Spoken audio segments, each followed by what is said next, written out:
بسم الله والصلاة والسلام على رسول الله. السلام عليكم ورحمة الله وبركاته. ازيكم يا جماعة؟ عاملين ايه؟ يا رب دايما تكونوا بخير وسعادة دايما يا رب. الفيديو اللي فات يا جماعة انا اتكلمت فيه عن الحمام اللاحم، والحمام اللاحم اللي هو الاستيراد، وازاي انك انت محدش يشتغلك في الحمام اللاحم الاستيراد. ناس كتيرة جدا هجمتني ودخلت على الكومنتات عندي او دخلت على الفيديو وعلقت تعليقات سلبية جدا. التعليقات يعني لا تمت بصلة بالكلام اللي انا قلته، ويمكن في ناس كتيرة جدا اتهمتني ان انا جبت نفس الحمام اللي هو الاستيراد واتكلمت عليه في فيديو، ولكن انا من فترة كبيرة جدا جبت الحمام اللي احنا بنقول عليه استيراد. كان في قصوص عند واحد معرفة قال لي انا جايب حمام من بره بختم الشركة والكلام ده وجبت منه، ولكن انا قلت في نفس الفيديو ده يا جماعة ان انا جبت الحمام، وايه اللي هيثبت ان ده الحمام ده استيراد؟ انا لما اجي ابيعه بعد كده هبيعه على ان هو حمام لاحم مش استيراد ولا حاجه، على ان هو حمام لاحم اللي هو عندنا في مصر، فبالتالي سعره هو نفس السعر بتاع الحمام اللي عندنا. ما غلطتش في حاجه، ويمكن ده انا وضحته في الفيديو. الحمام اللاحم اللي هو بيقول لك ولاد استيراد، طب انا هجيبه عليه ختم الشركه؟ لا ده طبعا مش هيتم، والا اذا ان هو الحمام مختوم جوه معدته او مختوم جوه احشائه من جوه، فالحمام كله استيراد. ده اللي انا اتكلمت عليه في الفيديو اللي فات، وما ذكرتش الحمد لله باسم حد او اتكلمت على اسماء ناس معينه. انا اتفاجئت والله. انا الفيديو اللي انا عملته ده عملته نتيجه ان انا سمعت سعر غريب جدا، يعني سمعت سعر في الحمام يفوق الخيال بصراحه. انا بتصل بواحد شفت عنده قصوص، بكلمه بقول له انا عايز مثلا حوالي 10 قصوص من عندك، بيقول لي القص على 2000 جنيه. قلت ليه يا جماعه؟ فطلعت اتكلم على اسعار الحمام اللاحم اللي هي بتتراوح ما بين 500، يعني اقصى سعر انا بسمعه 1000 جنيه، انما 2000 جنيه دي غريبه جدا جدا يعني.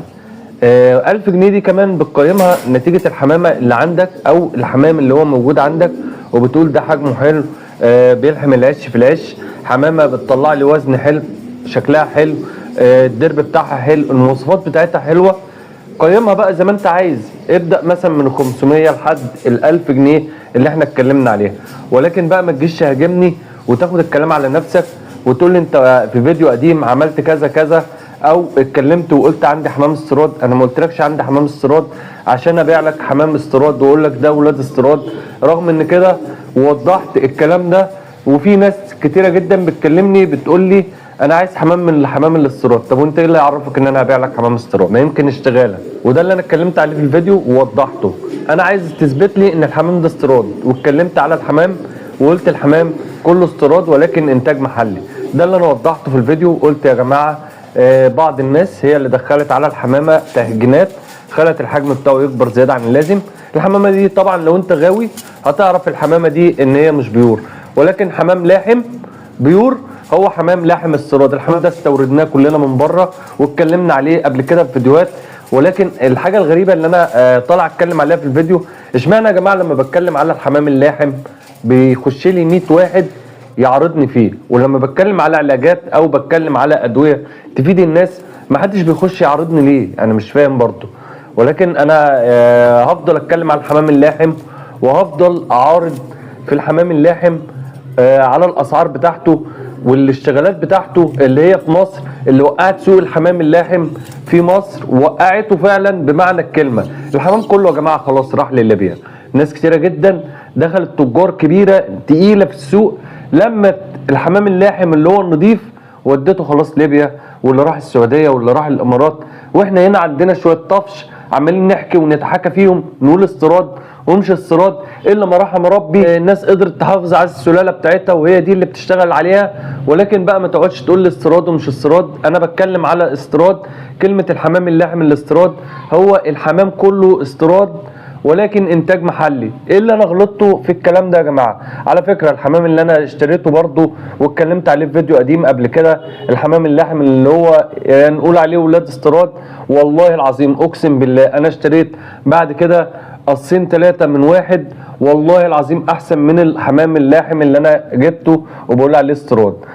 مش هنا بقى يا جماعه، هنا الغاوي الصح هو اللي يقدر يطلع حمامه نظيفه ما يدخلش عليها تهجينات، وهو ده اللي انا بتكلم عليه. بقول انا عندي حمام انا محافظ عليه لغايه دلوقتي ما يقرب من 6 سنين او 7 سنين عندي لغايه دلوقتي. الحمامه عجزت ولكن مش قادر ان انا افرط فيها نظرا للحمامه عجباني، والحمامه بتطلع لي زغلولين حلوين.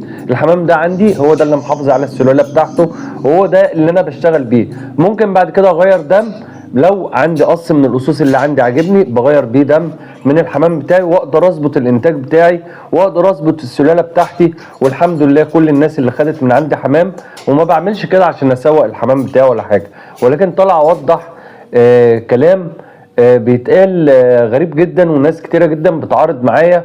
الحمام ما يوصلش ل 2000 جنيه يا جماعه. نعم الكلفه غليت وكل حاجه، بس ما نوصلش للسعر ده ليه؟ ليه يعني؟ ده حمام لاحم، هو اصلا معمول للاكل. انا لما ابيع حمام لاحم ب 2000 جنيه هاكل الزغلول بتاعه ولا خلاص هو كده دخل في باب الزينه؟ واتكلمت برضو على فيديو قلت لكم في يوم من الايام الحمام اللاحم هيخش في سكه الحمام اللاحم الزينه، وفعلا بدا يسلك السكه دي. انا لو هشتري جوز ب 2000 جنيه هاكل الزغلول بتاعه ليه؟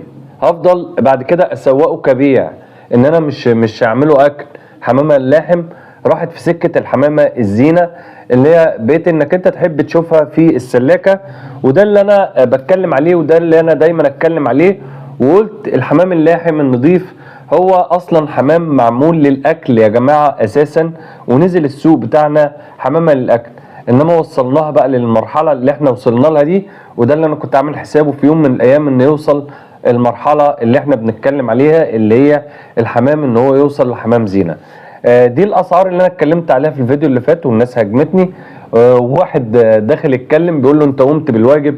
ايه يا عم، هي مش حرب اصلا، هي مش حرب. انت ليه خدت الكلام على نفسك؟ بس يا جماعه انا مش طالع طبعا ادافع عن نفسي، ولا طالع ان انا ابرر نفسي، ولكن انا طالع اوضح امور بتحصل مع الحمام اللاحم اليومين دول في مصر. ورجعنا تاني بالزمن ونوقع برضو الحمامه، ويقول ده انا عندي احسن حمام، وده يقول عندي احسن حمام. اشتغل في صمت، ما تعملش اي حاجه. انا طلعت اوضح الاسعار بس، مش اكتر ولا اقل. انت عايز بقى تشتري من عند حسين ابو عبده، عايز تشتري من عند فلان فلان فلان. وعلى فكره في اخر الفيديو برضو حابب ان انا اتكلم كلمتين مهمين جدا. عمري يا جماعه من ساعه ما عملت القناه القديمه او القناه اللي انا شغال عليها دلوقتي، عمري ما ذكرت اسم حد، او عمري ما اتكلمت على حد، ولا حد اتكلم عليا. ولكن انا بزعل جدا لما اطلع اوضح امور والناس بتعرضني فيها، نظرا ان هو بيبقى عايز ان هو يفضل شغال على ضلال مع الناس، والناس بتصدقه. ده الفيديو اللي انا طلعت اتكلم عليه، وده الحاجه الوحيده اللي انا طالع اتكلم عليها واوضحها للناس. وقلت الاسعار بتاعه الحمام اللاحم الفرنسي في الفيديو اللي فات، اللي هي بتتراوح من 500 لحد 1000 جنيه. تقييمك للحمامه هو اللي بيوصلها للسعر ده. اكتر من كده ما تشتريش حمام لو بالسعر الاعلى من كده. اسف جدا على الاطاله في الفيديو، يا رب كده اكون قدرت اقدم ماده مفيده لحضراتكم. ما تنسوناش بقى في نهايه الفيديو باللايك والشير والاشتراك في القناه، ويا ريت تفعل زر الجرس ليصلك كل ما هو جديد من قناتي. والسلام عليكم ورحمه الله وبركاته.